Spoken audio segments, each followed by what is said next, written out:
So for those who are wondering why we're playing that piece of music, and we'll tell you that we play that as the introduction to a segment called The Long Run every week where we have a whinge, but we're not having a whinge today. Instead, we're introducing one of our favourite people, Anne Savage, who becomes a friend of the show because she's back for a second time. She is the CEO of the Prostate Cancer Foundation of Australia. Hello, Anne. You are two of my favourite people. It's great to be on the program this morning. Here we go. Oh, and you're we're having so a love nice. in. Love in. It's time. Dear, thank you very much. And again, a serious time, but you are the right sort of person to put a bit of humorous touch to it. And thank you. That's a great way to start things. But it's a very busy time of the year for you, no doubt, or probably the last month or so has been building up. It sure has been, and obviously in the lead up to September, it's sort of a peak awareness season for us in the lead up to the long run. And I know you guys have participated now for about 3 years. Correct. Yep. And more men in the community who need our support each year. So it's a huge time of year, a great time to raise awareness and funds for men in your area impacted by prostate cancer and their families too. And since I spoke to you last, I reckon there would be 3 or 4 people in my close circle have had issues in this area of prostate cancer. I'm myself on medication for it, so it is just something that is constant in our life. So to say that either you're not aware or you're not sure about it, the reality is it's in our lives every day, and a chance to do something about it in 2 ways: look after your own well-being, but also raise some money to help you. 100%. You know, this is Australia's most commonly diagnosed cancer. It accounts for about 16% of all cancers diagnosed in Australia today, and for about 1 in 3 cancers diagnosed among men in our community. So I think raising awareness and funds is super important. In fact, we saw some coverage overnight in the UK Telegraph reporting that men knew more about the Formula One racing than they do about the signs and symptoms of prostate cancer. So we've got a little bit of work to do to improve understanding of the disease and to make sure that we detect it early. You know, we know that in your region, in Geelong, stage 1 diagnosis is only 23%, so that's really low. So it's really important that we try and get the message out there about PSA testing for prostate cancer, which is just a simple blood test. Encourage men who are eligible or who are at risk, who've got a high family history, to talk to their GP about PSA testing and to make sure that if prostate cancer develops, we detect it really early and we beat it. Because I think, you know, we've talked about this, and also when we spoke to Joe this time last year, there is a perception that the only way to test for prostate cancer is most uncomfortable and a bit confronting, when in fact the truth of it is that if you're doing what we have strongly advocated for in other segments, that is, have at least an annual blood test around your birthday, it's just an absolute no-brainer.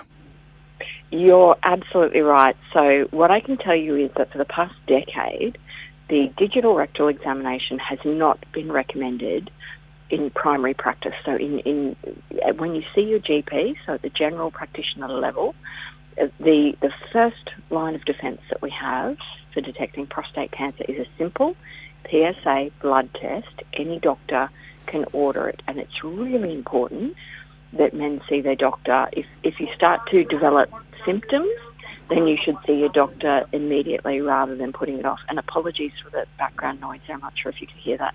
I volunteer here in the emergency department on weekends, so that's the background noise. Of course you do.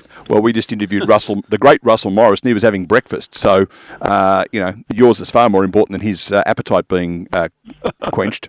Yeah, well, that's right. Look, what I will say, the good thing is we never see too many men with prostate cancer here in emergency departments, and that's largely because of the good work that we do in caring for men once they are diagnosed and making sure that they can access our specialist nurses, you know, to ensure that they navigate their disease free of any more dramas than they need, making sure that they have the support that they need. And that's why campaigns like the Long Run are just so important in raising funds for the work that we do.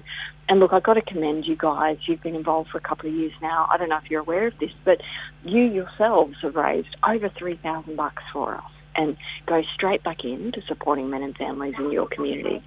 That's very nice to know, but of course our listeners are the ones who have done all the heavy lifting in that respect, so we thank them. And again, it's on in September. Rob yet to put his paper in yet, but he's going to do that today. We're looking to the studio. Our next guest is Grant, who has also joined our team. We actually have 3 blokes in the 2 Blokes Chatting team. I know that's confusing, but there's a long story which we'll tell you about another time.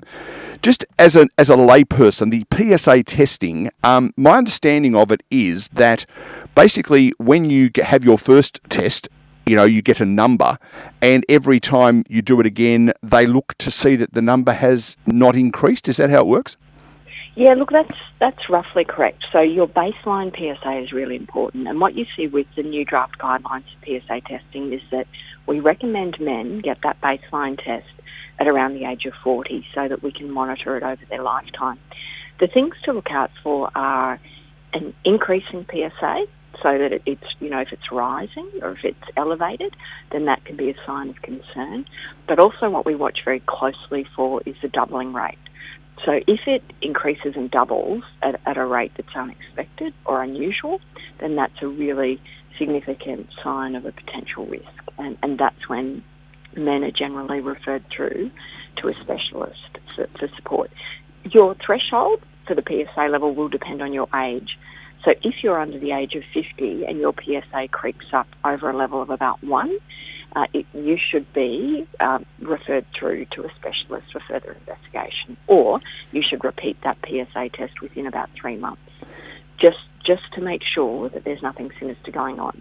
And I've got to say, it's less usual for men to be diagnosed at such an early age, but it's still possible, and that's why we need to keep such a close eye on it. But if we were talking about this in the context of business, we'd go out and we would set a benchmark and we would do KPIs against our benchmark. That's really all we're talking about here, isn't it? Get a message, get a number at age 40 and have an annual check-up to make sure that the KPIs are working accordingly.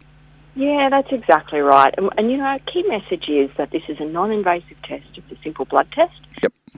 It's reasonably, we've got steps and a process in place today that the PSA combined with other diagnostic tools is very effective.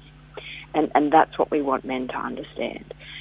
We know that once we identify an elevated or a rising PSA, and once a man is referred through to a specialist, there are plenty of options for being able to investigate it further that are very good. And the example I'll give you of that is the MRI. The MRI allows us to see potentially suspicious lesions and to consider whether they need further examination through a biopsy or any other method. So these are really important things. We've come a very long way in being able to accurately diagnose prostate cancer, and this simple PSA blood test is the first step.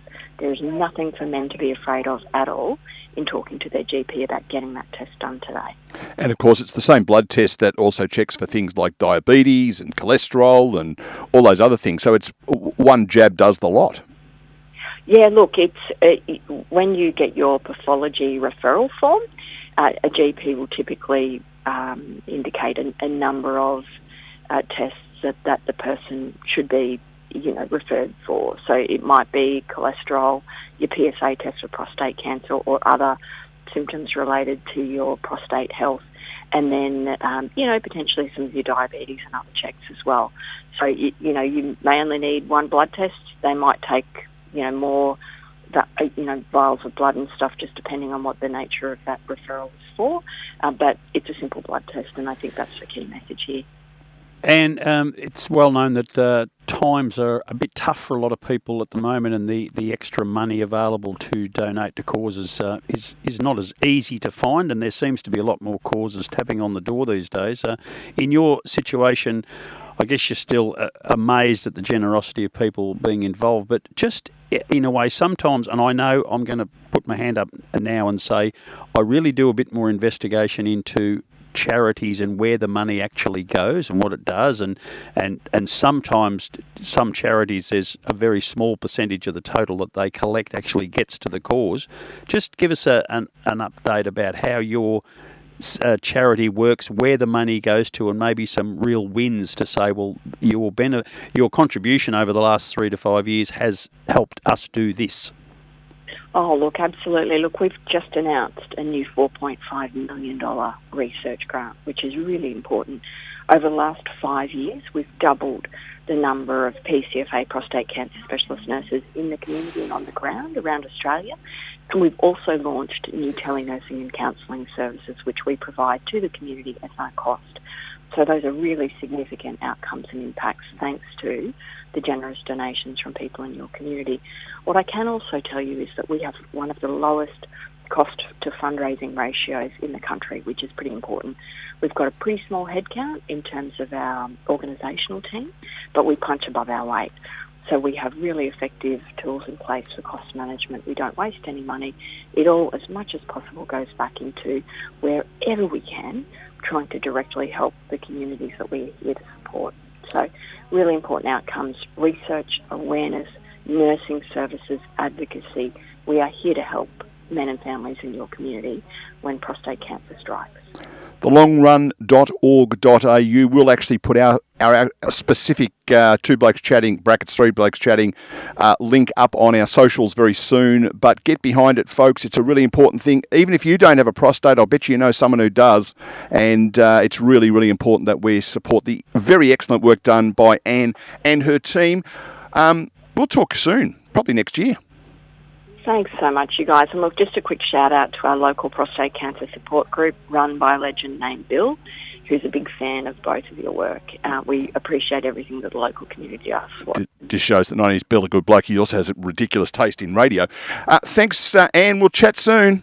Thanks, guys. Love your work, Anne. Keep it up. Likewise. Thank you. See ya. Bye. Anne Savage, CEO of the PFCA.